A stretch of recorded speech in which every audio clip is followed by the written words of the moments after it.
Hello, good afternoon. Now I am going to teach you corneal opacity, which is modern of Avarana Shukra or Avarana Shukla or Krishna Gadro. The dosha of Avarana Shukla is Raktal and it is Sadhi Vyadi. And do you know the lakshan of Avarana Shukla? Sittam Yada Vadya, Asit Pradeshe, Sandhyatmatam, Nadirugu Yoshutam. Vyashiva Vignankari, Tadvanam Sadhim Vadanti. गंभीर जातम बालच शुक्र चिरोथत भी जभी वदंती कृष्ण। तो यहाँ पे साध्य और कृष्ण साध्य और शुक्र का लक्षण बताया गया है। तो इसका मॉडर्न कॉर्नल ऑपेसिटी आपके सिलेबस में है। तो ये मैंने आपको रिवाइज कराने के लिए अवर्ण शुक्ल के बारे में बताया था। तो चलिए हम अब इसका मॉडर्न कॉर्नल ऑपेसिटी करते हैं। Let's come to the topic.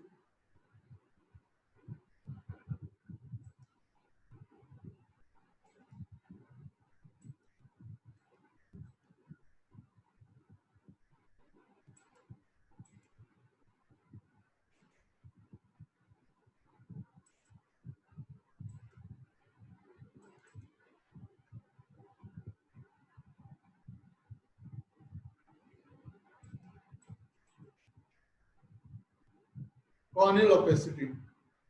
This is our new topic.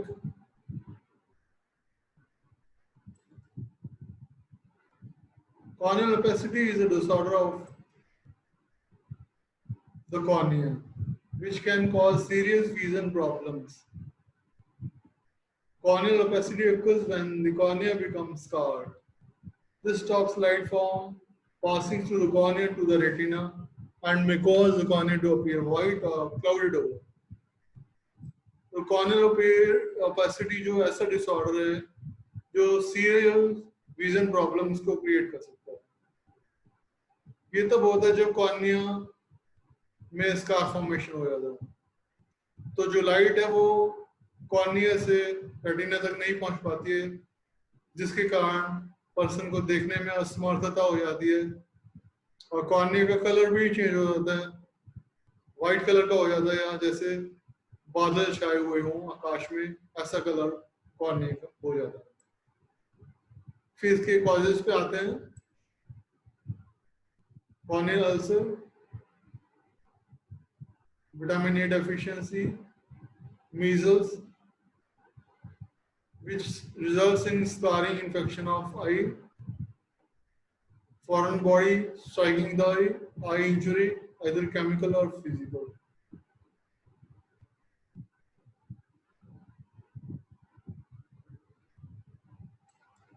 Herpes simplex virus, infections such as conjunctivitis, deep keratitis, corneal dystrophy.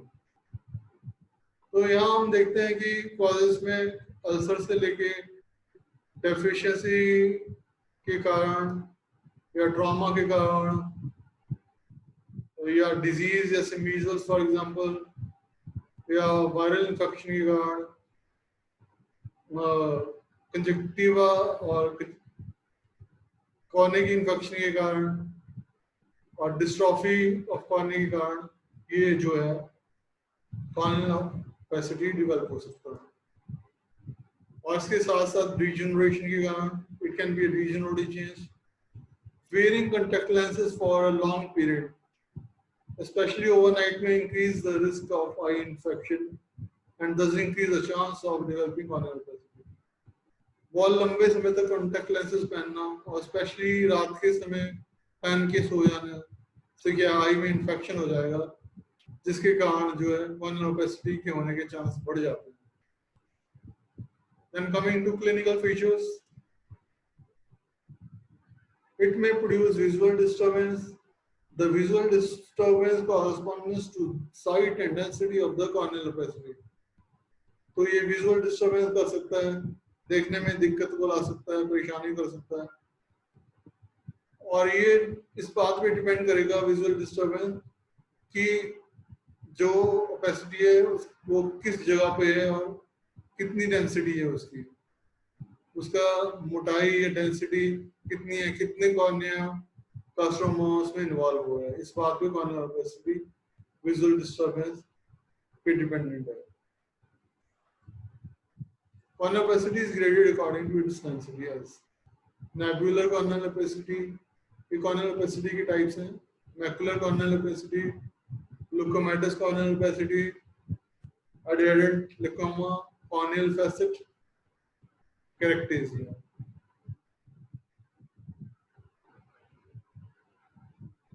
तो इनके डिटेल पढ़ लेते हैं आगे। First is nebular corneal opacity. It results due to superficial scar when vermous membrane and superficial stroma are involved. इस condition में nebular corneal opacity की condition में वोमेंस मेम्ब्रेन और सुपरफिशियल स्ट्रोमा इन्वॉल्व होते हैं और diffuse nebula present over the pupillary area cause more visual disturbance than the localized glaucoma away from the papillary area. It also causes more discomfort to the patient due to irregular astigmatism. ये nebula है, ये superficial corneal opacity है, और अगर ये papillary area में present हो तो ल्यूकोमा जो कि सबसे ज्यादा डेंस ओपेसिटी होती है उससे भी ज्यादा ये प्रॉब्लम क्रिएट कर सकता है अगर ये पेपिलरी एरिया में हो, और अगर जो सबसे ज्यादा डेंस कॉर्नियल ओपेसिटी ल्यूकोमा वो पेपिलरी एरिया से दूर हो, और ये अगर पेपिलरी एरिया में हो तो नेबुलर कॉर्नियल ओपेसिटी जो है ये पेशेंट को ज्यादा परेशान कर सकता है due to irregular astigmatism. Astigmatism आपको पता है, it is the condition in which focal lines are formed on the retina in space of or in place of point focus. So focal lines are formed in place of point focus on the retina. So refraction varies different in different meridian. तो जिसके कारण person को blood vision हो जाती है, उसको धुंधला दिखाई देता है और एब्लोंगेटेड यानी अक्षर या कुछ भी चीजें लंबी लंबी या आकार में टेढ़ी मेढ़ी दिखती है। Then second is macular corneal opacity. It is moderately thick corneal opacity due to scarring. It involves about half of the corneal stroma. Macular corneal opacity nebular corneal opacity से ज्यादा डेंस होती है, इसमें लगभग half of the corneal stroma यानी कि cornea की third layer involve रहती है। फिर आती है ल्यूकोमेटस कॉर्नियल ओपेसिटी, ये सबसे ज्यादा डेंसिटी वाली कॉर्नियल ओपेसिटी होती है। इसमें scarring of more than half of corneal stroma results in dense white opacity.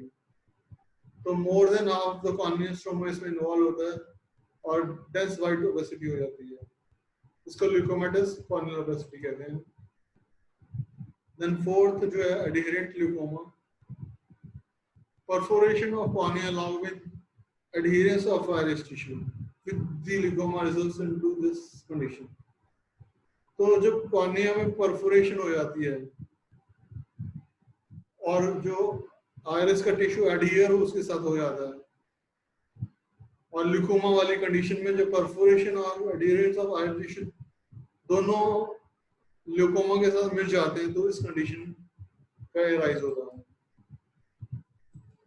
Then और कॉर्नियल ओपेसिटी का कारण जो है वो कॉर्नियल फेसेट है, कैरेक्टेरिया है और other types of scars affecting the cornea. Corneal facet means cornea में अगर कोई स्कार फॉर्मेशन हो जाए या वुंड की हीलिंग हो तो उसमें अगर डिप्रेशन बन जाए तो कॉर्नियल फेसेट कहलाता है। और कैरेक्टेरिया जो है वो बल्जिंग ऑफ द कॉर्निया हो जाता है ड्यू टू इट्स सॉफ्टनिंग, उसके सॉफ्ट होने से कॉर्निया बल्ज आउट कर जाता है। तो ये भी ऐसे स्कार्स हैं जो कॉर्नियल ओपेसिटी को डेवलप करते हैं। तो फिर हम इसके ट्रीटमेंट पे आते हैं। पहले है medical treatment, application of 2% dionine और 1% of yellow oxide of mercury leads to healing of nebular corneal opacity in early stage. तो ये 2% डाउनाइन या 1% ointment of yellow oxide of mercury early stages में नेगुलर कॉर्नियल ओपेसिटी में effective रहती है और इसमें कॉर्नियल ओपेसिटी को हील करने में भी ये हेल्प करते हैं। सर्जिकल मेजर्स में है optical iridectomy. It improve vision in central macular and leucomatous corneal opacity. तो ऑप्टिकल आयोडेक्टोमी जो है ये सेंट्रल मैकुलर और ल्यूकोमेटस कॉर्नियल ओपेसिटीज में यूजफुल है।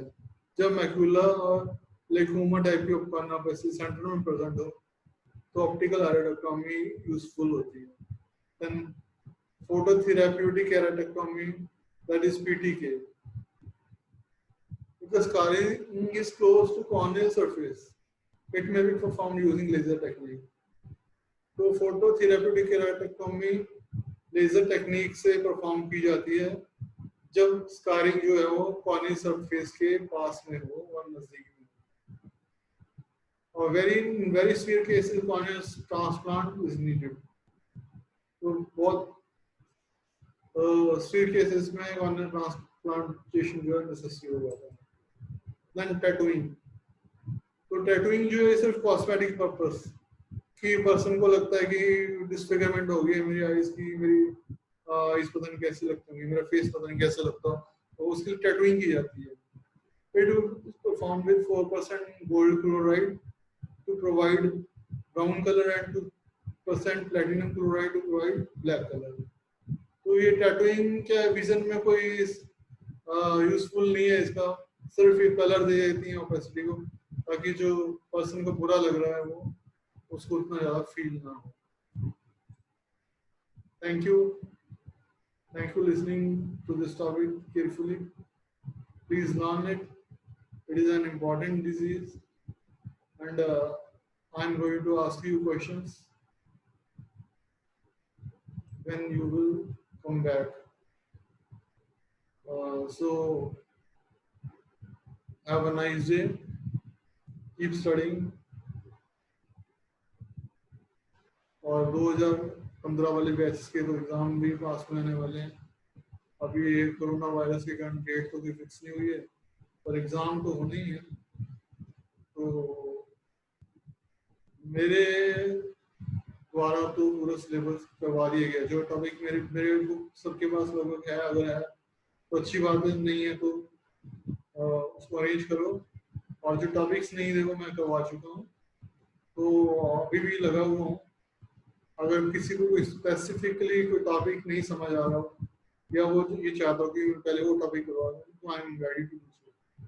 तो आप मेरे से कांटेक्ट करके मुझे बता सकते हैं कि कौन सा टॉपिक आपको समझ में कम आ रहा है या नहीं आ रहा है, तो उसको यहाँ पे मैं ऑनलाइन करवा सकता हूँ। So have a nice day. Thank you. Be careful. Take care.